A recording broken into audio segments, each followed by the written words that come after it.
नमस्कार and welcome to Bharat affairs. United Nations General Assembly के 79 session ये कल से स्टार्ट हो चुकी है और ये पहली बार देखा जा रहा है कि यूएनजीए के साइडलाइन में अमेरिका पहली बार यहाँ पर बांग्लादेश के लीडर जो फिलहाल अभी इंटरिम लीडर है जो लीड कर रहे हैं मोहम्मद यूनुस, इससे मिलते हैं। और इसके बाद में जो सामने जो तस्वीरें निकल के आती है जहां पर एक अफेक्शन शो किया जा रहा है यूएस की तरफ से बांग्लादेश को, और ऐसा पहली बार हिस्ट्री में हो रहा है कि यहाँ पर यूएनजीए के साइडलाइन में यूएस के प्रेसिडेंट बांग्लादेश के लीडर से मिल रहे हैं। क्योंकि आपने अब तक देखा होगा कि यूएस की तरफ से जो रवैया होता है बांग्लादेश के ऊपर में एक काफी सख्त देखा गया है। इवन कि सैंक्शंस इंपोज किए गए इसके पहले भी जब तक शेख हसीना की सरकार थी। लेकिन जैसे ही शेख हसीना की जो सरकार है गिरती है, 5 अगस्त को शेख हसीना इंडिया आती है और उसके बाद में यूएस कंप्लीटली यहाँ पर 360 जो है वो टर्न कर लेता है। और जब यहाँ पर जो बाइडेन मोहम्मद यूनुस से मिलते हैं और यहाँ पर आपस में ये कहा जाता है कि यूएस बांग्लादेश को फुल सपोर्ट प्रोवाइड करता है। और इसी बात को यहाँ पर chief adviser of the government of Bangladesh ने भी यहाँ पर ट्वीट करते हुए कहा कि प्रेसिडेंट बाइडेन यहाँ पर एक्सप्रेस करते हुए यहाँ पर ये कहा है कि हम लोग जो यूएस गवर्नमेंट है ये फुल सपोर्ट प्रोवाइड करेंगे बांग्लादेश को। और कुछ इमेजेस यहाँ पर शेयर की गई बाइडेन के साथ में मोहम्मद यूनुस जहाँ पर खड़े हैं। इसके अलावा यहाँ पर दोनों देश ने ये अफर्म किया है कि हम लोग आपस में क्लोज पार्टनरशिप को मेंटेन करेंगे। क्योंकि इसके पहले आपने देखा होगा कि बांग्लादेश कि चाहे इलेक्शंस की बात हो, बांग्लादेश के इकोनॉमी की बात हो, जब इलेक्शंस की बात आती है अमेरिका यहाँ पर बराबर ये कहता है कि बांग्लादेश में फ्री एंड फेयर इलेक्शंस होने चाहिए। इकोनॉमी को लेकर भी यूएस से कुछ खास ट्रेड डील नहीं है। और इस पर बांग्लादेश की तरफ से ये कहा जाता है कि बांग्लादेश के लिए ये कि जो डिप्लोमेसी है इसके लिए एक सक्सेसफुल डे है जब बाइडेन और मोहम्मद यूनुस मिलते हैं। आप यहाँ पर देख पाएंगे successful day for Bangladesh diplomacy. और यूएनजीए के साइडलाइन में यूएस और बांग्लादेश की जो मीटिंग है ऐसा 34 ईयर्स के बाद, मतलब हम 1990s की बात कर रहे हैं जब उस टाइम के जो बांग्लादेश के जो लीडर है और वो यूएस के प्रेसिडेंट से मिलते हैं। और ऐसा 34 ईयर्स के बाद में अब ये जो मीटिंग है देखी गई है और इसे हिस्टोरिक बताया जा रहा है। और यहाँ पर मोहम्मद यूनुस ने यूएस को ये कहा कि आप हमें प्लीज हेल्प कीजिए ताकि हमारा जो देश बांग्लादेश है ये फिर से रीबिल्ड हो सके। क्योंकि बांग्लादेश में आज के टाइम में ना, जब से मोहम्मद यूनुस की इंटरिम गवर्नमेंट यहाँ से स्टार्ट हुई है, बांग्लादेश की जो इकोनॉमी है चाहे इंडिया के साथ हो चाहे वर्ल्ड के साथ हो ये इम्पैक्ट किया है। इवन कि बांग्लादेश में जो रोहिंग्या का जो इशू है इस इशू को भी यहाँ पर यूएस के सामने उठाया गया और कहा यह गया कि बांग्लादेश जो है अपनी लिमिट्स को रीच कर चुका है। क्योंकि आज के टाइम में ना बांग्लादेश में जो रोहिंग्या मुस्लिम्स हैं जो म्यांमार से भागकर बांग्लादेश आए हैं, जो 1.2 मिलियन के अराउंड जो रोहिंग्या मुस्लिम्स हैं आज के टाइम में बांग्लादेश में यहाँ पर रह रहे हैं, अब इसे रिपेट्रिएशंस करने की जरूरत है, मतलब इसे अपने देश भेजने की जरूरत है। इसके बाद में मोहम्मद यूनुस यहाँ पे ये भी कहते हैं वैसे तो जो रोहिंग्यास है इनके साथ हमारे ग्रेट एम्पैथी है, लेकिन जो बांग्लादेश है जो एक डेंसली पॉपुलेटेड कंट्री है ये एक अपने आप में सोशल इकोनॉमिक इन्वायरमेंट कॉस्ट जो है को कहीं ना कहीं चुका रहा है जो आज के टाइम में रोहिंग्या मुस्लिम यहाँ पर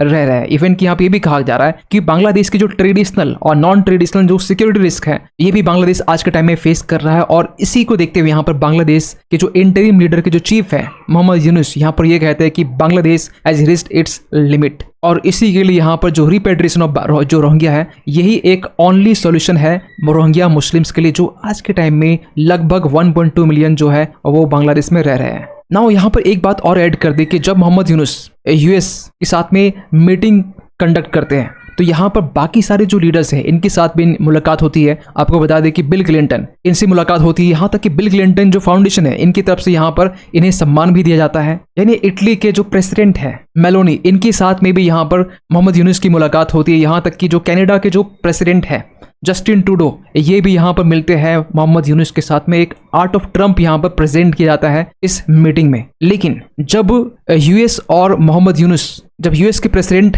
जो बाइडेन और मोहम्मद यूनुस जब आपस में मुलाकात कर रहे थे, इसी बीच में यहाँ पर एक अपडेट और निकल के आता है कि जो आज के टाइम में ना बांग्लादेश में जो हिंदूज है जो माइनॉरिटीज है इनके ऊपर अटैक देखा जा रहा है, जो टेम्पल्स है इसे डिस्ट्रॉय किया जा रहा है। और इसी को लेकर कुछ बांग्लादेशी नेशनल्स ये यहाँ पर प्रोटेस्ट करने आ जाते हैं और यहाँ पर ये कहा जाता है कि go back and step down. ये साफ साफ जो बातें हैं ना जो बांग्लादेशी नेशनल्स है ये मोहम्मद यूनुस को कहते हुए दिखाई दे रहे हैं। लेकिन अगर आप थोड़ा सा टाइम पहले जाएंगे, हम बात कर रहे हैं जब बांग्लादेश के विजिट यूएनजीए से पहले और शेख हसीना का बांग्लादेश छोड़ने के बाद में इस बीच में द इकोनॉमिस्ट, जो कि लंदन बेस्ड एक मीडिया आउटलेट है, इसकी तरफ से एक आर्टिकल पब्लिश की जाती है। एक मैगजीन में एक प्रॉपर तरीके से जो हेडिंग दी जाती है, बांग्लादेश बिगेन अगेन, और ये टाइटल बनता है द इकोनॉमिस्ट, जो मीडिया आउटलेट है, इसके तरफ से। लेकिन यहाँ पर एक ट्विस्ट यहाँ पर ये देखा गया कि जब जो इमेजेस हैं, जो बांग्लादेश से एक इमेजेस यहाँ पर ली गई जहाँ बांग्लादेश के फ्लैग यहाँ पर है, लेकिन जो इमेजेस यहाँ पर इस मैगजीन में लगाया गया ये ओरिजिनल इमेज से काफी ज्यादा अलग था। क्योंकि जो ओरिजिनल इमेज है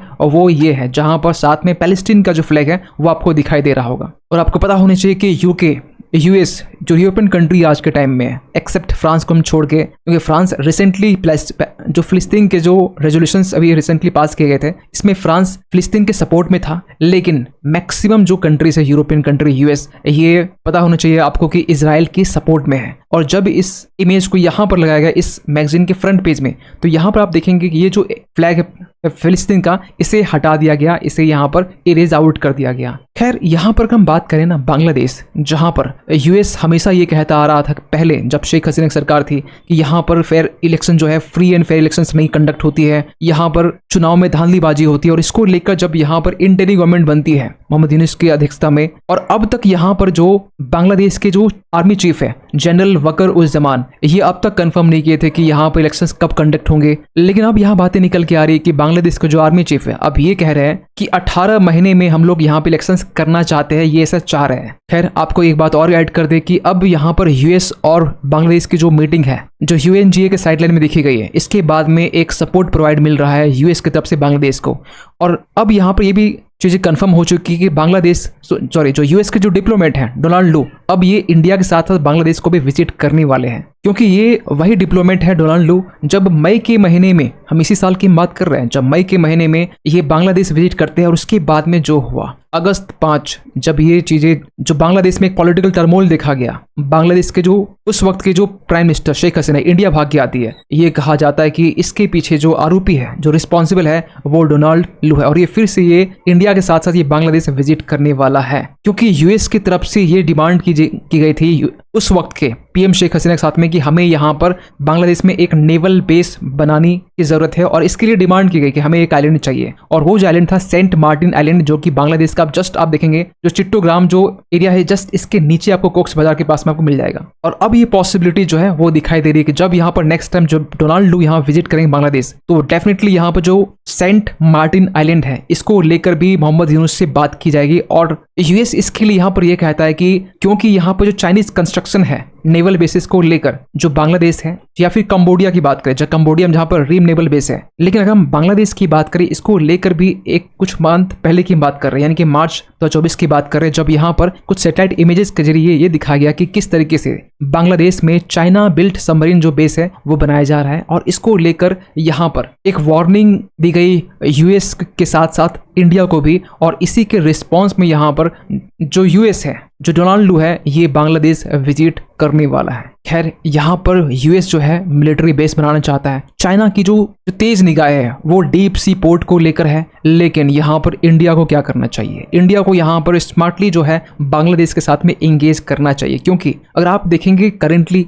इंडिया के जो पड़ोसी देश है, बांग्लादेश जहां पर तख्ता पलट हो चुका है, म्यांमार जहां पर 2021 के टाइम में आंग सान सू की को हटाकर यहां पर मिलिट्री रूल है, श्रीलंका, अब यहां पर श्रीलंका में भी कहा यह जा रहा है कि यहां पर न्यू प्रेसिडेंट जो बने हैं वो अनुराग कुमारा दिसांके जो है ये न्यू प्रेसिडेंट बन चुके हैं। और ये कहीं ना कहीं माना जा रहा है कि ये भी एंटी इंडिया बताए जाते हैं। और रिसेंटली बांग्लादेश को लेकर ना यहाँ पर जब हमारे देश के एक्सटर्नल अफेयर्स मिनिस्टर, जब इनसे सवाल पूछा जाता है कि आज के टाइम में जो श्रीलंका में न्यू प्रेसिडेंट बना है, बांग्लादेश में जिस तरीके से पॉलिटिकल टर्मोइल है और जिस तरीके से इंडिया के साथ में जो रिलेशंस हुआ करता था बांग्लादेश और इंडिया का, जब शेख हसीना की सरकार थी, हम लोग दोनों मिलकर काम किए, अब यहाँ पर जो चैलेंज उभर के आ रहे हैं, इसे इंडिया कैसे देखता है? यहाँ पर एस जयशंकर ना इजिली यहाँ पर रिलैक्स होकर जवाब देते हैं कि इंडिया जो है वो जितने भी चैलेंजेस है श्रीलंका और बांग्लादेश को लेकर ये ओवरकमिंग कर रहा है। क्योंकि बांग्लादेश में जो हुआ ये बांग्लादेश का इंटरनल मैटर है, लेकिन जो बांग्लादेश के साथ में जो हमारा इकोनॉमिक एंड लॉजिस्टिक टाइज है ये इम्पैक्ट ना हो, और इसको लेकर जो चैलेंजेस है ये ओवरकमिंग या मे कहीं से बाहर निकलने की कोशिश